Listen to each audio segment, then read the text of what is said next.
I love an empty, quiet house. I can think out loud. I can sing without being judged. No one is home but me.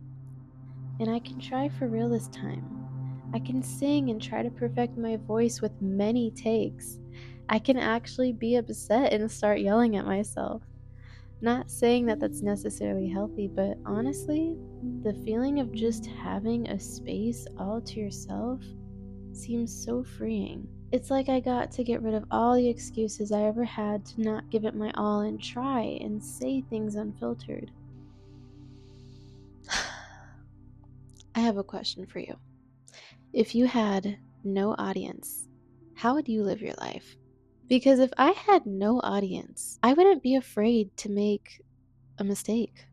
In fact, I think I would actually laugh if I made a small mistake because trying something new in itself was already exciting. And I know I could get back up without really feeling humiliated because humility relies on our perspective of how other people see us. And an example I like to think of is gymnastics, where a little girl is jumping and flipping and falling and just getting back up and doing it all over again. But somehow, when you get older, it's all different. Failures have consequences. Wrong moves can mean financial instability and so on. People want safety, and there's nothing wrong with that. But what's the point of safety if that means living a mediocre life, or a life you don't even enjoy? And maybe this whole idea of what you call safe is just an illusion. Or maybe it's the thing holding you back from something better: freedom.